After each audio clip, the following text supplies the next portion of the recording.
नाज़रीन आदाब, मैं हूं विसाल आजम और आप देख रहे हैं न्यूज़ 18 उर्दू पर खास प्रोग्राम कहकर ही मानेंगे। व्हाट्सएप जिसने खास तौर से बर्र-ए-सग़ीर में और खास तौर से हिंदुस्तान में लोगों की जिंदगियां बदल दी। अब सबसे बड़ा सवाल यह है कि क्या व्हाट्सएप खुद को बदलेगा? जी हां, मरकजी हुकूमत ने जो नए रूल्स बनाए हैं और उसके तहत व्हाट्सएप को एक नहीं बल्कि 2 बार नोटिस दिया जा चुका है और इसके जवाब में व्हाट्सएप ने यह कहा है कि वो सारिफीन की यानी यूजर्स की जो end to end encryption policy है उससे वो किसी तौर समझौता नहीं कर सकता। व्हाट्सएप की माने तो अगर वो जो रूल्स बनाए गए हैं मरकजी हुकूमत की जानिब से उस पर अगर वो अमल करता है तो इससे जो एंड टू एंड एन्क्रिप्शन है वो बेमतलब हो जाएगा और जो यूजर्स हैं उनकी प्राइवेसी की हिफाजत वो नहीं कर पाएगा। ये व्हाट्सएप का कहना है और व्हाट्सएप ने अपने इसी एम के साथ और अपनी इसी बात के साथ, इसी दावे के साथ व्हाट्सएप ने रुजू किया है दिल्ली हाई कोर्ट से। मतलब साफ है कि हुकूमत, जो मरकज की हुकूमत है, उसने जो नए डिजिटल रूल्स बनाए हैं उसके मुकाबले जो सोशल मीडिया है उनमें से एक अहम है व्हाट्सएप। इन दोनों में अब तकरार जारी है। सवाल इस बात को लेकर है कि आखिर ये तकरार कहां पर जाकर खत्म होगी? क्या हुकूमत अपने कदम पीछे हटाएगी या फिर व्हाट्सएप को हुकूमत के इन रूल्स के सामने अपना सर झुकाना होगा? लेकिन इन दोनों के बीच जो यूजर्स हैं, जो करीब 4 करोड़ से ज्यादा यूजर्स हैं हिंदुस्तान में व्हाट्सएप के, उनका क्या होगा? क्या वाकई उनकी जो उनका हक है प्राइवेसी का, क्या उससे कॉम्प्रोमाइज होने की नौबत आ रही है? ये पहले कॉम्प्रोमाइज हो रही थी या अब कॉम्प्रोमाइज होगी? क्योंकि व्हाट्सएप ने इससे पहले अपनी नई प्राइवेसी पॉलिसी का ऐलान किया था जिसके बाद कुछ लोगों ने इसे चैलेंज किया था। वो मामला भी कोर्ट में ज़ेर समाअत है। और इसी बीच अब ये कहना कि व्हाट्सएप के बारे में जो खबर आई थी कि व्हाट्सएप जो इंफॉर्मेशन अपने जो यूजर्स हैं या सार्फिन हैं उनके यूजर्स को अपने दूसरे सोशल मीडिया प्लेटफॉर्म से शेयर कर सकता है, तब ये सवाल पैदा हुआ था कि क्या लोगों की निजता, लोगों की प्राइवेसी जो उस पर असर पड़ेगा। लेकिन अब व्हाट्सएप ही कह रहा है कि हुकूमत ने जो रूल्स बनाए हैं अगर उसे माना जाता है तो इससे लोगों की प्राइवेसी पर असर पड़ेगा। यानी मैसेज जनरेट कहां से हुआ, पहला कौन है जहां से मैसेज जनरेट हुआ है, वो हम नहीं बता सकते। ये हमारी अपनी पॉलिसी है, लेकिन अगर हम रूल्स को मानते हैं तो हमें इससे कॉम्प्रोमाइज करना पड़ेगा जो हम नहीं चाहती। सवाल यह है कि आगे इससे क्या होगा, क्योंकि व्हाट्सएप पे भी अपना एक बहुत बड़ा यहाँ पर एक बिजनेस वर्ल्ड है जो इतनी बड़ी तादाद में सार्फिन है 4 करोड़, और उनसे जो मुंसलिक दूसरे प्लेटफॉर्म है फेसबुक या अदर्स, उनको भी एक फायदा पहुंचता है। हमारे साथ इस खास मौजू पर सवाल जवाब के लिए बहुत खास मेहमान जुड़े हुए हैं। हमारे साथ हैं अमित दुबे जो साइबर सिक्योरिटी एक्सपर्ट हैं, और हमारे साथ डॉक्टर अजय उपाध्याय हैं, तर्जुमान कांग्रेस। हमारे साथ है मनीष शुक्ला, तर्जुमान बीजेपी, और हमारे साथ हैं Sarvajit Sengupta, senior editor network 18। आप तमाम लोगों का न्यूज़ 18 उर्दू के इस खास प्रोग्राम में बहुत बहुत इस्तकबाल है। सबसे पहला सवाल अमित दुबे जी, मैं आपके पास आता हूं ये सवाल लेकर, और सवाल ये है कि एक जो कॉमन मैन है जिसे कुछ नहीं पता व्हाट्सएप का मालिक कौन है, उसका दफ्तर लंदन में है या उसका दफ्तर, उसकी ऑफिस न्यूयॉर्क में है या दिल्ली में है, उसे इतना पता है कि पहले फोन कॉल महंगा था, अब व्हाट्सएप से हम दुनिया के किसी भी हिस्से में, ज्यादातर हिस्सों में हम आराम से बात कर लेते हैं, वीडियो कॉल कर लेते हैं, और जो मर्जी आता है वो फोटोग्राफ एक दूसरे से शेयर करते हैं, वीडियो शेयर करते हैं। एक कॉमन मैन के लिए मैं आपसे जानना चाहता हूं कि व्हाट्सएप की ये लड़ाई हुकूमत से ये क्या है? देखिए, जैसा कि आपने बताया है कि व्हाट्सएप को जब खुद कुछ करना होता है तो वो डेटा प्राइवेसी का उल्लंघन नहीं मानता। खुद वो डेटा किसी के संग शेयर करे, बिजनेस एप्लीकेशन के संग करे या उसका एपीआई एक्सेस किसी को दे, पर एक छोटी सी प्रॉब्लम जो सबको पता है कि आज की डेट में व्हाट्सएप का मिसयूज भी उतना होता है कि लोग किसी के बारे में भी कुछ भी वायरल कर देते हैं, वीडियो बना देते हैं, मॉक वीडियोस बनाते हैं, लेडीज हैं, गर्ल्स हैं, किसी की फैमिली को ब्लैकमेल भी करते हैं लोग। अब ऐसी सिचुएशन में पुलिस क्या करे? यदि वो सोर्स ऑफ इंफॉर्मेशन नहीं देता है तो वहां जाके मामला ब्लॉक हो जाता है, और कई सारे सीरियस कंसिक्वेंसेस भी देखे जहां लोग सुसाइड भी कर लेते हैं। तो मैं यहाँ पर बताना चाहूंगा कि फ्रीडम ऑफ स्पीच से बड़ी भी एक चीज होती है फ्रीडम ऑफ लाइफ। यदि आप किसी की लाइफ के लिए थ्रेट क्रिएट कर देते हो किसी वजह से, तो मेरे ख्याल से उसको काउंटर करना, उसको देखना बहुत जरूरी हो जाता है। इस वजह से ये चीजें आई, इस वजह से गाइडलाइन लाई गई। वो ये नहीं कह रहे कि हमें कंटेंट देखना है, गवर्नमेंट ने कभी नहीं कहा कि कोई चैट पढ़नी है, गवर्नमेंट ने नहीं कहा कि उनकी प्राइवेसी ब्रीच करनी है, सर्विलांस करना है ना। गवर्नमेंट ने कहा कि मुझे सिर्फ ये बता दीजिए कि ये पर्टिकुलर इंफॉर्मेशन कहां से शुरू हुई। अब इसमें होता क्या है टेक्निकली कि हर एक वीडियो या इमेज कंटेंट का हैश वैल्यू होती है, जो एक यूनिक आइडेंटिफिकेशन नंबर होता है। आपको सिर्फ वो हैश वैल्यू यदि आप अलग से स्टोर कर लें और ट्रैक कर लें कि भाई ये, जो कि वो ऑलरेडी शायद कर रहे होंगे, क्योंकि उन्होंने जब फॉरवर्डिंग लिमिटेशन की थी कि आप एक ही मैसेज 5 से बार ज्यादा नहीं फॉरवर्ड कर सकते और ये नहीं कर सकते, तो कहीं ना कहीं तो वो कंटेंट के बेस पे ट्रैकिंग कर रहे हैं। तो ऐसा नहीं कि वो नहीं है उनके पास है, पर उनका जो अभी जिस तरह का कम्युनिकेशन चला है, जब नोटिस गया तो उसका जवाब नहीं आता है। जब उनके पास, जैसे बाकी प्लेटफॉर्म भी, मैं सिर्फ व्हाट्सएप की बात नहीं करूंगा, हर जगह की जो आप कम्युनिकेशन देख रहे हो काफी बड़ा विरोधाभास है। ट्विटर ने भी जवाब नहीं दिया, किसी ने दिया। 3 महीने जब नोटिस उसके खत्म हो जाते हैं गाइडलाइन के, तब जाके 25 तारीख को फेसबुक का जवाब आता है। वो भी क्या आता है कि हमें और वक्त दे दीजिए और हम इसमें कंप्लाई करेंगे। 3 अपॉइंटमेंट जो उन्होंने मांगे हैं, chief compliance officer, chief grievance officer या नोडल ऑफिसर, वो होते ही नहीं है। तो छोटी छोटी चीजें भी आप नहीं करेंगे। आज जब ट्विटर को नोटिस जाता है तो ट्विटर का एमडी बोलता है कि यहाँ तो ट्विटर का कोई ऑफिस ही नहीं है, हम तो यहाँ पर मार्केटिंग ऑफिस चलाते हैं, आपको ये नोटिस यूएस भेजना चाहिए।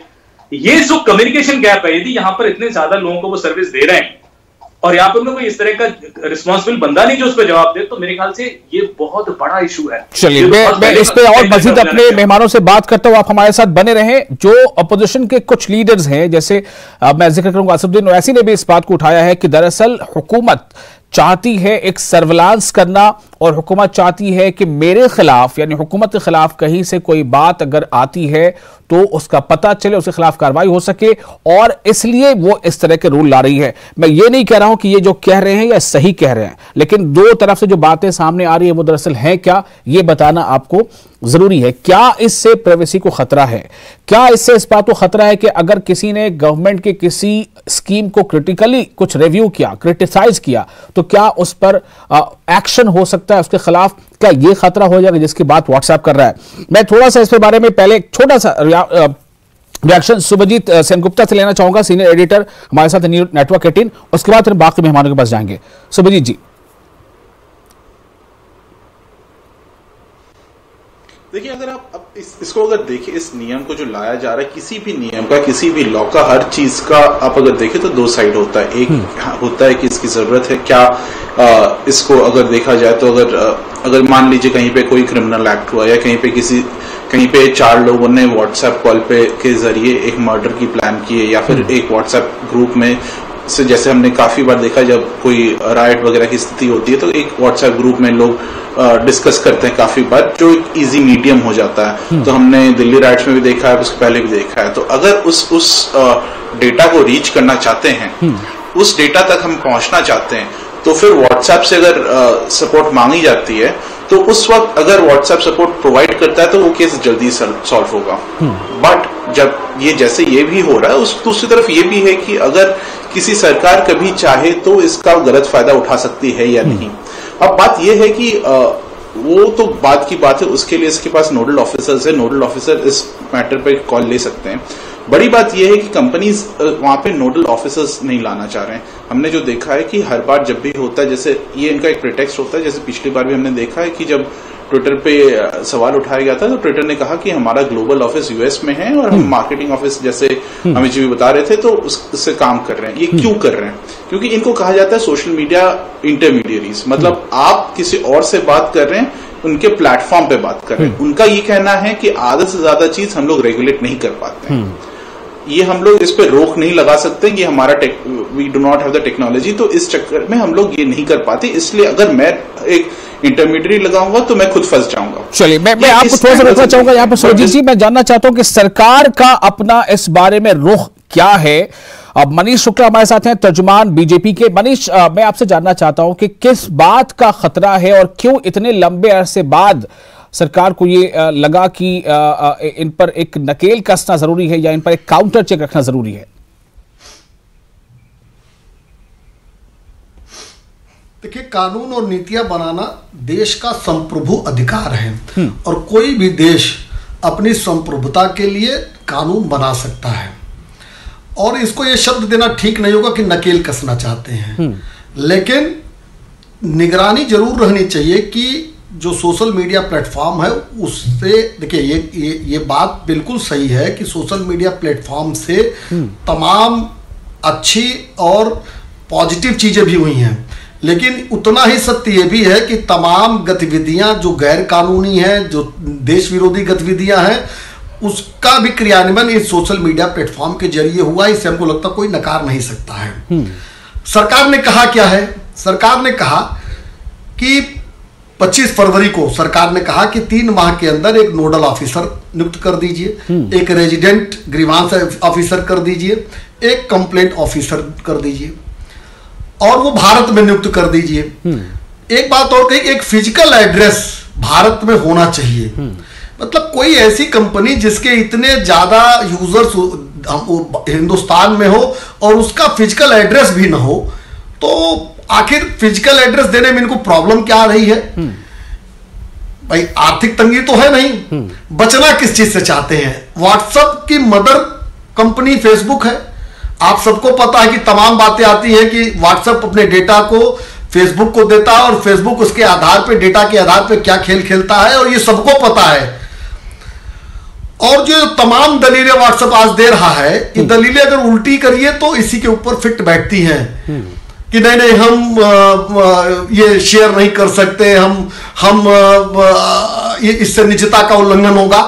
तो अमेरिका और इंग्लैंड में इनके रूल्स क्या कहते हैं? हिंदुस्तान के लिए अलग रूल्स क्यों हैं? तो ये जो मोनोपोली ये लोग बनाना चाहते हैं, या ये कहें कि वो चाहते हैं कि उनके ऊपर किसी देश का संविधान और कानून न लागू हो, वो मनमानी तरीके से हिंदुस्तान के जो व्यक्ति हैं उनके डेटा का उपयोग अपने फायदे के लिए करें, और उससे चाहे हिंदुस्तान का नुकसान भी हो रहा हो तो उनसे क्या लेना देना। ठीक है, मैं आता हूं डॉक्टर अजय उपाध्याय, आपके पास आ रहा हूं मैं। अगर हम इस तरह से देखें तो इन तमाम पीछों के पीछे जो जड़ है, इन तमाम चीजों के पीछे वो जड़ है इंटरनेट आप बंद कर देते हो तो तमाम इस तरह की चीजें फैलना बंद हो जाती हैं। और सरकार ने इससे पहले कई बार इसका इस्तेमाल किया। महीनों महीने इंटरनेट बंद रहे हैं जम्मू कश्मीर में या मुल्क के दूसरे भी कई हिस्सों में, जहां कहीं पे हालात कभी बिगड़ते हैं, इंटरनेट जो है वो बंद कर दिया जाता है। एक तो ये तरीका था जिससे सरकार इससे निपटने की कोशिश करती थी कि व्हाट्सएप या सोशल मीडिया के जरिए से कोई ऐसी चीज ऐसे हालात में वो तेजी से ना फैल जाए जिस पर कंट्रोल करना मुश्किल हो। सवाल इस बात को लेकर है डॉक्टर अजय, अगर अपोजिशन इस पर कुछ अपनी अलग राय रखता है तो वो क्या है? बस यही बात है कि अपोजिशन अलग राय इसलिए रख रहा है कि संविधान में प्रदत्त जो अधिकार आपका है, विचारों की अभिव्यक्ति का अधिकार और प्लस निजता का अधिकार, ये दोनों किसी भी लोकतंत्र के लिए जो है उसके आधार स्तंभ है। ठीक है, हमारी बातें मैंने सुनी बाकी अपने तीनों वक्ताओं की, लेकिन जिस तरह से सरकार का रवैया पिछले 6 साल में रहा है, आप यदि डिसेंट किसी भी तरह से दिखाते हैं, आप कोई भी बातों पर असहमति दिखाते हैं, तो आपने देखा उन पर राष्ट्रद्रोह का मामला लगता है। यहां तक कि उत्तर प्रदेश के एक भाजपा के ही विधायक को कहना पड़ा सीतापुर के राठौर साहब को कि यदि मैं कोरोना के काल में कोई ऐसी चीजों का उल्लेख कर दूं तो मुझ पर राष्ट्रद्रोह का मामला लग जाएगा। जब जिस सरकार का ये रवैया रहा है कि अपने विरोध को दबाने के लिए उन सारे प्रदत्त अधिकारों का दुरुपयोग करती रही है, राष्ट्रद्रोह के नाम पे और राष्ट्र के नाम पे सरकार का आलोचना करना, यदि सरकार कोई खामियां हैं, गलतियां हैं, तो उस पर वो लगातार ऐसा दुरुपयोग करती रही कानूनों का। लेकिन रविशंकर प्रसाद जो हमारे मंत्री हैं, उनका स्टेटमेंट आया है कि वो इससे जो है यूजर्स की प्राइवेसी पे असर नहीं पड़ेगा, जो रूल बनाए हैं सरकार ने, और सरकार जो है वो जो आलोचनाओं को पसंद करती है। आप कैसे कह रहे हैं ये सरकार कितनी आलोचनाओं को पसंद करती है? ये दिख गया ना, दिल्ली में एक पोस्टर लगाने वाले कुछ लोग लगाए कि हमारी वैक्सीन कहां चली गई, क्यों आपने दिया। 17 लोगों पर FIR लॉज और 15 लोगों को इमीडिएट अरेस्ट कर ली गई। जो लोग सहायता कोरोना में कर रहे थे और या कोई आप जैसे पत्रकार कुछ दिखाने का प्रयास कर रहे थे कुछ खामियों को, तो उस पर राष्ट्रद्रोह का मामला लगाया गया। एक बच्चे को जिसके पिता डेथ कर गए ऑक्सीजन की कमी के कारण, उस पर कोई आवाज उठाया तो उसको जेलों में डाल दिया गया। पप्पू यादव का हाल आपने देखा ही है, पूरे देश ने देखा है कि क्या हुआ। तो ये सरकार कितनी माने अपनी असहमति को बर्दाश्त करती है, पूरा देश दिख रहा है। मैं उस पर नहीं जाना चाहता, इस नियम पर आना चाहता हूं कि कोई भी निजता के अधिकार के मामले में जिस तरह से ये कानून बनाया है, और कानून में रूल 4 के बारे में जानकारी देना चाहूंगा। रूल 4 कहता है कि फर्स्ट ओरिजिनेटेड कौन है, जो व्यक्ति होगा उसको जो है ये व्हाट्सएप बताए क्या मामला है। ठीक है, यदि कोई गड़बड़ मामला है तो 77 IT एक्ट जो पहले से चल रहा है उसका आर्टिकल 77 सबको पढ़ना चाहिए। उसमें ऑलरेडी लिखित है इन सारे कानून कायदे के तहत उस पर आरोप उसको रोका जा सकता है। दूसरी बात है, एक इन्होंने शब्द यूज किया है, नए भारत का नए जो स्वरूप इन्होंने दिया है, फॉर द पर्पस और प्रिवेंशन, डिटेक्शन, इन्वेस्टिगेशन, प्रोसिक्यूशन और punishment of offence related to the sovereignty and integrity of India, the security of the state, friendly relation with foreign states और पब्लिक ऑर्डर। ये पब्लिक ऑर्डर और बाकी चीजों के नाम पे जिस तरह से पूरे देश में ऐसे ऐसे लोगों को, दिशा रवि का नाम देखा ही सुना सबने कि क्या हुआ बाद में, सुप्रीम कोर्ट किस तरह इनको लतार लगाई, ऐसे कई केसेस आए हैं जिसपे लोगों के निजता के अधिकार को और सच्चाई को व्यक्त करने वाले को इन्होंने सॉवरेनिटी के नाम पे और देश की अखंडता के नाम पे झूठे केस दर्ज किए हैं। और मैं इस पे छोटा सा एक कमेंट लेना चाहूंगा सुभजीत सेनगुप्ता से। सुभजीत, आपने भी जैसा कहा कि every coin has two facets, तो क्या इसमें भी ये बात बिल्कुल फिट बैठती है? और अगर every coin has two facets उसका यहां पर अगर जरा भी कुछ लागू होता है तो फिर क्यों ना जो पावर में है वो अपने फायदे के लिए इसका इस्तेमाल करेगा?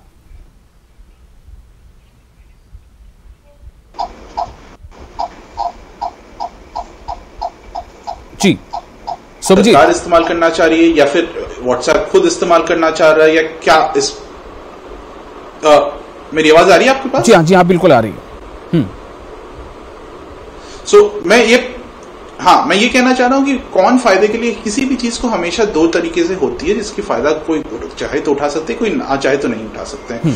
तो उस पर अगर इस वक्त देखा जाए, अगर जैसे मान लीजिए क्या चाह रही है कि एक नोडल ऑफिसर हो, जो nodal officer checks and balances रखेगा। अंडर आईटी एक्ट हम देख चुके हैं कि अगर जो कहना है कि गवर्नमेंट इसको एक्स्ट्रापोलेट कर सकती है, गवर्नमेंट इसके खिलाफ इसको यूज कर सकती है टुवर्ड्स अपने लोगों को मतलब जो क्रिटिक्स हैं उन पे सर्विलांस करने के लिए, वो तो ऑलरेडी वो ऑप्शंस ऑलरेडी है उसके लिए। मतलब किसी की भी फोन कभी भी टैप अगर करवाना है तो there are ways and means जिसपे हो रही है। तो ये जो एक एक्स्ट्रा स्टेप है, क्या ये एक काउंटर प्रोडक्टिव स्टेप आ रही, वो देखना पड़ेगा जब इसकी इंप्लीमेंट होगा, जब इसके इम्प्लीमेंटेशन होगा। अमित दुबे जी आपके पास आओ, क्या इम्प्लीमेंटेशन के लेवल तक जाते जाते कोई भी सरकार, कोई भी पार्टी जब वो सरकार में होगी, चाहे अभी मौजूदा या आने वाले वक्त में, अगर कोई पार्टी दूसरी पार्टी को मौका मिलता है सरकार में आने का, तो क्या कोई पार्टी इसका मिसयूज कर सकती है, जैसा कि व्हाट्सएप ने अपनी बात रखी है कोर्ट में उसके अकॉर्डिंग, या जैसा विपक्ष कह रहा है उसके अकॉर्डिंग?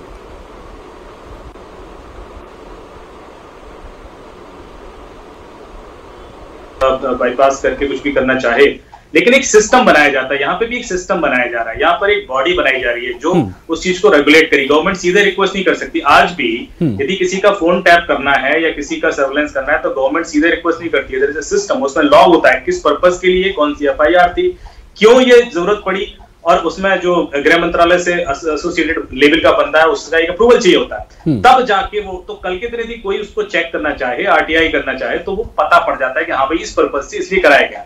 हाँ, लेकिन ये आपको भी पता है कई बार कुछ सरकारों ने उसको बाईपास करके या उसको गलत तरीके से भी यूज किया, वो चीजें होती हैं। तो ये तो होते ही, लेकिन एक सिस्टम फिर भी होता है, और सिस्टम की वजह से क्या होता है, कोई गलत यूज करे तो पकड़ा भी जाता है। तो ये चांसेस तो रहेंगे, मैं ये नहीं कहता कि कोई चीज होगी, लेकिन आज जो प्रॉब्लम है वो पब्लिक की है। जो सुभाषीष जी ने कहा है, सुभाषीष जी ने, कि सरकार को यदि किसी के पीछे पड़ना हो तो उसके पास 50 टूल हैं, 50 रूल्स हैं, वो 50 टूल हैं ऑलरेडी, वो कर सकती है, उनके पास तो पावर्स हैं। लेकिन ये जो है ये कॉमन पब्लिक के लिए है। आम आदमी परेशान हो रहा है, आम आदमी को नहीं पता पड़ता कि मेरे बारे में मॉब वीडियो बना के कोई डाल रहा है, पुलिस तेरी मैं क्या करूं, वो जवाब ही नहीं दे रहा, व्हाट्सएप हाथ खड़े। सरकार यदि किसी वीआईपी के अगेंस्ट होगा, मैं आपको बता रहा हूं, वो ट्रेस हो जाएगा, उसको सजा भी हो जाएगी। आम आदमी क्या करे, उसका तो कोई जवाब नहीं, उसका कोई देख। तो मेरे ख्याल से ये समझना होगा कि इस तरह के जो कानून बनते हैं, इनका ज्यादा जो हेल्प है वो आम आदमी के लिए, सरकार के लिए नहीं है। सरकार तो अपने काम करने के लिए, उनके पास और भी तरीके हैं, मशीनरी है जो उस पर रात दिन लगकर वो चीज निकाल लेती है। पर आम आदमी को थोड़ा थानेदार पे डिपेंड करना होता है, जो बेचारा बहुत टेक्निकल नहीं है, वो उसी इंफॉर्मेशन पे डिपेंड कर रहा है जो व्हाट्सएप या फेसबुक से आएगी, उसको और कोई तरीका पता ही नहीं है वो क्रिमिनल तक पहुंचने का, तो वो क्या करे। तो वहां पर ये चीजें फास्ट हो जाए, वहां पर स्ट्रीमलाइन हो जाए, मेरे ख्याल से वो इफेक्टिव होगा। सर्वेलेंस या स्नूपिंग करने के लिए व्हाट्सएप से इंफॉर्मेशन लेने की जरूरत नहीं है, वो उसके लिए तो आपको ही पता है कि there could be an number of ways. Number of things are there. Ajay Upadhyay ji, आपको इसका जवाब थोड़ा देना पड़ेगा कि इससे दिक्कत क्या हो सकती है। सबसे पहली बात ये, दूसरी बात ये कि जो एक खुला हाथ लोगों को मिला हुआ है, चाहे वो किसी गलत इरादे या मकसद से आप ही के खिलाफ, मान लीजिए किसी ने व्हाट्सएप पे कुछ का कुछ लिख दिया, बना दिया, आप क्या ये नहीं जानना चाहेंगे कि सबसे पहले ये किसने बनाया था, कौन है जो मेरे खिलाफ ऐसी हरकतें कर रहा है?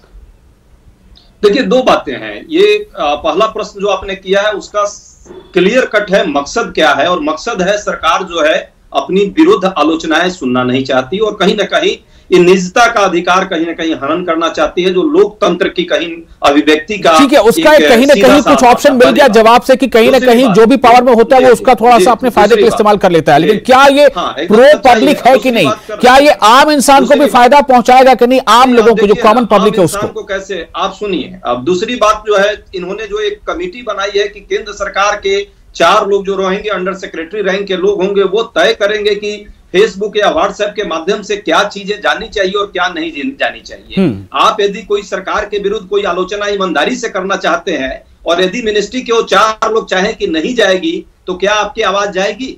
आप इस पर कोई चलाना चाहते हैं अपने इंटरनेट के माध्यम से, फेसबुक के माध्यम से, और सरकार कह रही है कि सरकार के विरुद्ध यदि बात होगी वो कैसे जाएगी, जब कमेटी भी वो 4 लोगों की अपने ही अंडर सेक्रेटरी अपने ही लोगों के बीच बना रही है। दूसरी बात, जिस तरह से आज दौर चला है और आलोचनाओं से डरी हुई है, आपने देखा मैनिपुलेटेड मीडिया यदि सिर्फ ट्विटर ने कह दिया तो ट्विटर के विरुद्ध पूरी आवाज उठ गई, लेकिन जिसने फर्जी टूल किट बनाया उसके बारे में, जो पूरे देश को फुल किट बनाया, इस कोरोना के टाइम में साजिश किया, षड्यंत्र किया, उसके विरुद्ध अभी तक दिल्ली पुलिस नहीं पहुंची। यही पर सवाल उठता है नियत का। मनीष शुक्ला जी, क्या नियत का सवाल यही से उठता है कि जो चीज आपको सूट करेगा, भले वो गलत है तो आप आंखें मूंदे रहेंगे, जो आपके खिलाफ जाएगा और जो जिससे आपको नुकसान हो सकता है उसके लिए जो है आप पूरा कानून का सहारा लेकर उस पर चढ़ाई कर देंगे? देखिए, पहले एक मेरे पास कितना समय है बता दीजिए, तो मैं थोड़ा सा बात जवाब देने के लिए 2 मिनट काफी आपके पास। ठीक है, देखिए, जो तीनों ऑफिसर्स की नियुक्ति की बात हुई है, चूंकि कांग्रेस के जो प्रवक्ता बैठे या तो पढ़ के नहीं आए या तो भ्रम में डालने की कोशिश कर रहे हैं। ये तीनों ऑफिसर्स क्या करेंगे, 15 दिन के अंदर जो OTT कंटेंट हो गया उसके खिलाफ मिलने वाली शिकायतों का निपटारा करेंगे। इन सोशल मीडिया प्लेटफॉर्म को जब एक मंथली रिपोर्ट जारी करनी होगी जिसमें शिकायतों और उनके निपटारे की जानकारी देनी होगी। यही नहीं, इन पोस्ट और कंटेंट को हटाया गया और इनकी क्या वजह थी ये बताना पड़ेगा। सभी सोशल मीडिया प्लेटफॉर्म का फिजिकल एड्रेस होना चाहिए जो कंपनी के मोबाइल ऐप और वेबसाइट पर दर्ज हो। नई गाइडलाइन के तहत शिकायत के 24 घंटे के अंदर इंटरनेट मीडिया से आपत्तिजनक इंटेंट को हटाना होगा। कंपनी को एक शिकायत निवारण वाला अधिकारी भी रखना होगा जो 24 घंटे के अंदर शिकायतों को रजिस्टर्ड करेगा और 15 दिनों में उसका निवारण करेगा। ये सारी चीजें आम आदमी के लिए है। एक बात अभी दुबे जी ने बताया कि सरकार के पास तमाम वो चीजें हैं जिसके तहत वो कार्रवाई कर सकती है। नहीं, मेरा एक सवाल रह गया, आपको मैंने सुन लिया ध्यान से, मेरा एक सवाल रह गया। टूल किट के बारे में अगर किसी ने लिखा, अगर ट्विटर ने लिखा कि ये मैनिपुलेटेड है, तो क्या उसकी छानबीन नहीं होनी चाहिए थी? मुझे मेरी बात करने दीजिए। नहीं, बिल्कुल नहीं, आप वही करेंगे जो मैं सवाल करूंगा, जो आप मेरे सवाल का जवाब देंगे। आप मेरे प्रोग्राम में आए हैं, आप मेरे सवाल का जवाब देंगे। देखिए, सवाल मेरा होगा, जवाब आपका होगा। सवाल मेरा होगा, जवाब आपका होगा। कर रहे हैं उनके ऊपर कौन सा FIR दर्ज हुई है? सवाल मेरा होगा, सवाल मेरा होगा। बात पे आ गए जी कि जो टूल किट पे कार्रवाई शुरू हुई, अगर यही अगर हिंदुस्तान की कंपनी होती, अडानी और अंबानी की कंपनी होती, तो कांग्रेस विरोध में खड़ी होती। सवाल सिर्फ इतना है, अगर मैनिपुलेटेड बताया गया तो क्या जहां से ये ओरिजिनेट हुआ था उसके खिलाफ छानबीन हो सकती थी या नहीं, कि ये मैनिपुलेटेड है कि नहीं है? अंबानी के ये मैनिपुलेटेड है कि नहीं, ये छानबीन हो सकती थी कि नहीं? विपक्ष की यही तो मांग है। अजय जी, क्या मांग थी आपकी? अरे अडवाणी का आरती बाद में उतारिएगा, अडवाणी जी का तो आरती नहीं उतार पाए, अडानी का ही उतारिए। लेकिन अरे भाई, दीजिए, मैं कह तो रहा हूं कि ये लोग जो कांग्रेस के लोग हैं, ये जो कांग्रेस के लोग, आप जवाब नहीं दे रहे मनीष शुक्ला जी, आप जवाब से भाग रहे हैं। सवाल सुन के आप जवाब से भाग रहे हैं। लेकिन मनीष शुक्ला जवाब से भाग रहे हैं। आप सुनना नहीं चाहते, आप सुनना नहीं चाहते। और मुझे पता है मुझे क्या बोलना है, इसीलिए मैंने बताया कि सारे रूल रेगुलेशन आम आदमी के लिए आए हैं और इनको फॉलो करना चाहिए। देश की संप्रभु सरकार कोई भी नियम और कानून बना सकती है। हाँ, तमाम झूठ उनको हो गया। तमाम प्लेटफॉर्म है जहां सरकार की नीतियों के खिलाफ बातें हो रही हैं, किसको जेल भेज दिया गया। लेकिन सोशल मीडिया के माध्यम से अगर देश की अखंडता और संप्रभुता के खिलाफ कार्रवाई काम होगा या सरकार के नहीं, कानून तो इमरजेंसी का था, इंदिरा गांधी ने लगाया। चलिए आप चले गए पीछे अब इतिहास में, आप उस सवाल का जवाब नहीं देंगे जिसकी यहाँ पे जरूरत थी, जिसके लिए आपको यहाँ बुलाया गया पैनल में, लेकिन आप चले गए इतिहास खंगालने के लिए। उसके लिए हमें 10 घंटे भी कम पड़ जाएंगे। बहुत शुक्रिया आप तमाम लोगों का। बाय द वे सवाल सिर्फ इस बात को है कि नीयत में कहीं सफाई है या नहीं है। ये बहुत अच्छा है, जैसे हमारे एक्सपर्ट्स कह रहे हैं कि ये प्रो पब्लिक भी हो सकता है, इससे आम आवाम का भी की भलाई हो सकती है कि उसके खिलाफ सोसाइटी में कोई गलत चीज, कोई तेजी से कोई ऐसी चीज ना फैल जाए। इसलिए सरकार को पता होना चाहिए कि कहां से ये ओरिजिनेट हुआ, लेकिन सरकार के पास 10 नहीं, कहते हैं ना कि कानून के हाथ लंबे होते हैं, सरकार के पास भी बहुत सारे हाथ होते हैं। सवाल सिर्फ नीयत का होता है कि नीयत क्या है, करना क्या चाहते हैं और करना क्या चाहिए, लेकिन आवाम को इससे फायदा होगा। सवाल अब यह है कि अब यह मामला कोर्ट में है, कोर्ट पर क्या फैसला सुनाता है, इसका इंतजार रहेगा। बहुत शुक्रिया आप तमाम लोगों का। आदाब।